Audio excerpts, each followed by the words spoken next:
Olá, meus irmãos, cumprimento a todos com a paz do Senhor. Aqui quem fala é a Sheila, e no áudio de hoje eu quero falar sobre o preço da desobediência. Sim, algumas pessoas estão passando pelo deserto porque foram desobedientes, né? Alguns porque casaram com jugo desigual, outros porque não foram abençoados pelos pais e acabaram desonrando seus pais, deixando de cumprir um mandamento. E teria muitas outras coisas aqui que eu poderia falar sobre estar no deserto. Outros estão passando por um segundo deserto porque colocaram a mão, ou seja, desobedeceram o Senhor, né? Colocaram a mão e o cônjuge acabou voltando. Então, a gente tem, né? Eu sou profissional na área de relacionamentos, então eu sei que a gente existe ferramentas de manipulação e a gente sabe, né? Como manipular o outro, né? Como fazer, como falar, como persuadir, como agir. É aquela mulher que está tendo relação íntima, achando que aquilo vai trazer o marido para perto dela, como ele está muito carnal, né? Entre outros fatores. Então a gente vive uma reconciliação, quem coloca as mãos e faz isso, né? E isso é uma desobediência, porque restauração só quem pode fazer é o Senhor. E quando você coloca as tuas mãos, o Senhor tira dele. É como Abraão, quando Deus disse assim, sai da sua terra e da sua parentela, Abraão, e vai para a terra que eu vou te dar, né, por herança. E ali Abraão leva seu sobrinho Ló. Eu demorei, irmãos, para entender por que Abraão levava seu sobrinho Ló. Porque Deus tomou aquilo como desobediência, tanto que Deus parou de falar, de dar direção para Abraão de onde ele tinha que ir, e Abraão parou, não sabia para onde ir. Ele ficou parado lá com o sobrinho. Só quando os pastores e começou a terra, fala que a terra ficou pequena para eles dois, e ali eles decidiram se separar, foi que Deus deu novas instruções para Abraão, né? E Abraão prosperou em uma terra seca. Eu demorei para entender por que, né, o Senhor tinha deixado, tinha silenciado, que esse também é a outra coisa que eu acredito, que quando Deus silencia com a gente é porque a gente está no caminho errado. Eu vou fazer um vídeo desse para os irmãos, se vocês quiserem que eu faça, coloca aqui nos comentários, me ajuda aqui nos comentários, irmãos, colocando sobre o que você gostaria que eu falasse aqui no canal, porque teve até uns dias, semana passada, que eu tive dificuldade de trazer um tema, porque eu sei que o Espírito Santo direciona, e a maioria dos vídeos foram inspiração mesmo, e são inspiração do Espírito Santo, eu sempre oro para fazer esses vídeos, mas ajudar com temas que vocês querem aqui falando, eu vou colocar aqui em oração, e eu sei que o Senhor vai me dar inspiração para trazer aqui para os irmãos. Então, voltando no tema de Abraão e Ló, eu demorei para entender. Ló, Abraão não podia ter filhos, né? Nem Abraão nem Sara. E Ló era filho de um irmão de Abraão que morreu os pais, ele era órfão. Então, eu fico pensando, né? Em nome do Senhor Jesus, isso não vem acontecer, mas se o meu sobrinho fica órfão, né? A minha mãe não tem condições de cuidar dele. Eu vou pegar o meu sobrinho para mim, para eu cuidar, eu vou adotar o meu sobrinho. Só que a ordem de Deus era para deixar a parentela. Ló já era um homem formado, tanto que Ló tinha seus empregados ali, seu gado, seus empregados, né? E Abraão pegou Ló para criar, né? Porque ficou órfão, mas era parente, não era filho legítimo. E Deus tinha uma promessa sobre Abraão, né, de filho. Então Deus não queria. Então ali Deus silenciou. E esse é o preço da desobediência. Algumas vezes vai vir através do silêncio do Senhor. Aí começa a briga, contenda, tudo demais que a gente já está sabendo, né? Mas eu quero trazer para os irmãos uma passagem sobre o preço da desobediência, porque o dia que eu entendi isso aqui, eu falei, Deus amado, né? Como a gente realmente é falho, porque nós somos mimados, nós somos arrogantes, a gente quer as coisas do nosso jeito, no nosso tempo, né? E sabe quem foi assim, irmãos? Né? Que tudo queria do jeito dele, no tempo dele, da maneira dele, como ele queria, e ele estava disposto até a desobedecer se fosse o caso para ele conseguir o que ele queria. Sansão. Exatamente, a palavra do Senhor aqui no livro de Sansão deixa claro, né, que Sansão ele foi desobediente. E outra coisa que eu vou ler a palavra, mas antes eu quero explicar para os irmãos. A palavra do Senhor, ela fala assim, né, que a força de Sansão estava no cabelo, né, a força que ele tinha. Mas por que Sansão não podia falar para Dalila, né, que a força estava no cabelo? Quando a gente lê essa passagem de Dalila tentando tirar a informação de Sansão, a gente vê todo momento um tema de manipulação. Ah, se você me amasse mesmo, Sansão, você me diria de onde vem a sua força. Aí o Sansão brincava com ela, inventava uma mentirinha. Aí ela fala assim, ah, você não me ama, por isso que você faz isso. Né? Uma manipulação que a gente leva muitas vezes como algo tolo, bobo, sem importância, mas olha o preço da gente revelar aquilo que era para ser secreto. Aquele secreto seu e de Deus, aquilo que o Senhor falou assim, ei, não conta que a sua força vem do cabelo. Irmãos, eu tenho plena certeza e convicção que o cabelo de Sansão não tinha força alguma, era a unção do Senhor, mas que o Senhor falou que a força estava no cabelo dele, para saber se Sansão ia ser obediente ao Senhor. Que Sansão nunca ia cortar o cabelo e nunca ia falar para os inimigos o segredo da sua força, que estava no cabelo, porque se cortasse, perderia a unção, ele. Mas eu tenho certeza absoluta que era como Deus para provar a fé de Sansão, a obediência de Sansão, assim como fez com Adão e Eva lá no Éden, quando o Senhor falou para Adão não comer o fruto da árvore proibido lá, né? Então, eu tenho certeza que é isso que a palavra do Senhor quer falar. Quando eu leio, peço discernimento do Espírito Santo, passa como se fosse um filme na cabeça. E Sansão era esse homem, né? Tanto que, assim, a palavra do Senhor, fazendo aqui um resumão, né?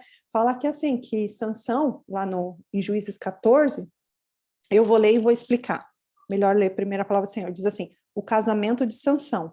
Para quem não sabe, essa mulher aqui de Timá, que Sansão casou, é Dalila, tá, irmãos? Só falo o nome dela depois, mas é Dalila, tá? Desceu Sansão a Timá, vendo em Timá, uma das filhas dos filisteus, subiu e declarou a seu pai e a sua mãe, e disse, viu uma mulher entre Timá, das filhas dos filisteus, tornai-ma, pois, por esposa.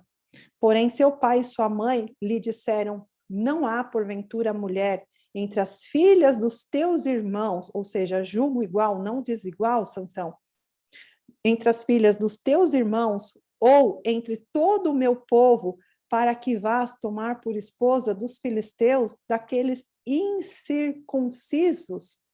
Era uma pergunta, tá, dos pais para Sansão. E os pais já perguntaram se não havia. Mas Sansão era aquele filho que não ouvia não dos pais. Era do jeito que ele queria. E eu vou explicar para vocês isso depois que eu ler a palavra aqui dos irmãos, para os irmãos. Disse Sansão a seu pai, toma-me esta, porque só desta me agrado. Olha a Carmen falando mais alto. Mas seu pai e sua mãe não sabiam que isto vinha do Senhor, pois este procurava ocasião contra os filisteus. Portanto, naquele tempo, os filisteus dominavam sobre Israel. O que a palavra, por que isso depois se tornou um plano do Senhor, irmãos? Sansão, né, quando ele pede ali para os pais tomar essa mulher de Tima, que é Dalila, né? Ela era uma mulher muito impressionante, com certeza, né? Ela conquistou ele através do afeto, da sua beleza, né? Foi atração mesmo, olhos, carnes, né? E ela deve ter o quê? Se encantado com a força dele, com a sagacidade que Sansão tinha, né? Desse israelita, porque Sansão, ele tinha sobre ele, né? Qual é a palavra que eu ia usar aqui para os irmãos que eu esqueci? Eu esqueci o nome, mas daqui a pouco eu lembro e eu falo para os irmãos. Ele tinha sobre ele uma unção do Senhor, né? Sansão foi escolhido pelo Senhor para que ele pudesse, né, ter realmente essa força sobrenatural, porque os filisteus tinham os gigantes, e esses gigantes estavam destruindo o povo de Deus. Então, por isso que o Senhor deu essa unção sobre Sansão para que ele pudesse destruí-los, né? Então, Sansão não queria fazer. É tanto que ele se envolve com Dalila, então ele fica lá no lenga-lenga e não faz o que ele deveria fazer. Como ele não fez o que ele deveria fazer e os planos de Deus sempre têm que se cumprir, quando a carne dele grita mais alto, o Senhor permite, né? Vontade permissiva e não vontade perfeita do Senhor, porque a vontade perfeita é que o povo de Deus se casa com o povo de Deus, julgo igual com julgo igual. Mas Sansão, por ser um homem que não estava acostumado a receber nãos, querendo que tudo sempre fizesse à sua maneira, né? Quando ele foi até os pais, você vê que os pais nem conseguiram negociar. Os pais falaram não e perguntaram para ele: você tem certeza? Né? Numa época em que os casamentos eram arranjados pelos pais, os pais foram lá e tomaram ela de casamento. Mas eu quero trazer para os irmãos um estudo que eu fiz sobre Sansão e Dalila, para os irmãos perceberem que quando Deus não faz aliança, e eu vou fazer um vídeo sobre aliança para os irmãos, e vou trazer esse caso de Sansão novamente nesse vídeo, porque para mim assim fica muito claro, mas eu vou trazer desse de aliança falando dentro da palavra do Senhor, mas eu quero mostrar apenas aqui no estudo que eu fiz, né, que diz assim, olha, que Sansão, Dalila não deixou a casa dos seus pais, não foi, né, viver com Sansão, e Sansão também não deixou a casa dos seus pais para viver com Dalila. Então, ou seja, né, apesar deles terem vivido todo esse negócio de ter se visto, ambos terem se gostado, e Sansão, esse homem murmurador, queixador, que os pais faziam de tudo que eles queriam, né, existia um plano, né, existia um plano ali da parte de Dalila para descobrir de onde vinha a força de Sansão, e Sansão, totalmente carnal, né, viu ali aquela mulher, totalmente, devia ser muito bonita, encantadora, né? Aquela mulher. E ali eles se precipitam em assumir um compromisso, né? Sério, como o casamento, que é o que eu costumo falar para as minhas mentoradas, né? Que casamento e aliança são coisas diferentes. E eu vou gravar isso para os irmãos. Então, no que eles se precipitam, não tinha nada preparado. Então, não deixaram pai e mãe, nenhum dos dois, né? Para ser leal aquele cônjuge, aquele casamento, aquela aliança, né, cumprindo o princípio de Gênesis 2:24. E eu vejo que isso também foi planos de Deus, porque pelo julgo desigual, o próprio Deus não permitiu, porque ele não faria aliança, né? Só que ali os dois sempre muito egoístas, cada um pensando nos seus próprios interesses, né? Dalila começa ali a levar, né, em consideração algumas implicações lá que ela queria, porque você, Sansão, se você me amasse, você me contaria os seus segredos, né? E ela só queria tirar a verdade. E Sansão, por ser um homem mimado, precisava massagear o ego dele, acabou, ficava brincando, até que ele fez o quê? Até que ele liberou, né, o segredo para Dalila. Ali ele foi aprisionado, cortou, né, ela cortou seus cabelos, e ele foi aprisionado, ele foi levado lá cativo, né, e a palavra do Senhor diz que Sansão matou mais filisteus com a sua morte do que em vida. Só que ele estava dentro de um templo, né, dos filisteus. Então, quando eu estava pensando nisso, eu falei, meu Deus, um homem que foi criado para matar filisteus, ele matou mais gente de um templo, derrubando lá as colunas. Quantas pessoas podiam ter ali? 100? 1.000? 2.000? 5.000 pessoas? Né? Para poder chegar a isso.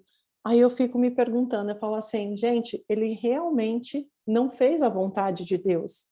Ele realmente não cumpria um propósito na terra para a qual ele tinha sido designado. É por isso que Deus permitiu esse casamento, porque o propósito de Deus tinha que se cumprir. Olha o preço da desobediência, irmãos. Quando você tem um propósito. O Sansão, a palavra que eu estava tentando lembrar, é que ele era nazireu. Nazireu é uma pessoa que ela é separada por Deus de modo especial para cumprir o propósito de Deus. Exatamente. Então, hoje, num deserto que você se encontra, se você desobedecer o Senhor, vamos dizer que o Senhor já confirmou a sua aliança, já confirmou que vai restaurar o seu casamento, você vai lá e pum, peca, cai com outra pessoa, desiste da restauração.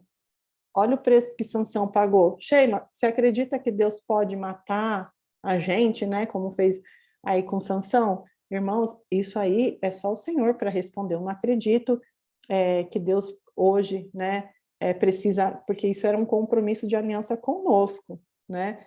Mas a morte pode ser espiritual, como muitas pessoas, né? Eu ouço, é muito comum eu ouvir falar, meu marido me abandonou e aí eu fui também viver a vida e eu estava ali firme na igreja e de repente eu fui viver a vida e o que aconteceu? Morte espiritual, me afastei do Senhor. Morte espiritual, Sansão morreu, né? A gente precisa interpretar a Bíblia como ela é. as mortes aqui que a gente vê no Antigo Testamento nem sempre é literal, né? No nosso tempo, trazendo para o nosso tempo, né? Eu vejo muitas coisas sobre morte que eu entendo perfeitamente que o pecado, o salário do pecado é a morte, né? Ou seja, eu peco, eu morro mesmo na carne? Não, eu morro no espírito. Então pode ser que venha trazer essa morte, né? O preço da desobediência. E lembrando, irmãos, que a Bíblia fala, né, que de Deus não se escarnece, aquilo que o homem plantar, ele vai colher. Então a gente precisa prestar muita atenção no que a gente está levando em desobediência, o que a gente está fazendo contra aquilo que o Senhor já deu de direção para as nossas vidas, né? Para quem casou fora da obediência do Senhor, né, fora dos princípios do casamento, né, peça a confirmação da aliança, irmãos, luta pela essa família, se o Senhor confirmar a vocês que vai restaurar, sabe? Continua firme para que vocês não venham pagar um preço maior do que vocês já estão pagando, né? Sheila, você acredita que quem caiu vai viver um tempo maior de deserto? Eu não acredito muito que tempo de deserto está atrelado aos nossos pecados, porque ninguém é merecedor, né? Mas existem os preços a pagar que são diferentes daqueles que não caíram, né? Isso eu acredito sim, irmãos, né? Tem pessoas que ficam grávidas, né? Isso é o preço da desobediência, filho órfão, né? Tá lá na Bíblia, né? Os filhos da desobediência, né? Eles serão órfãos. Então, assim, existe consequência, né?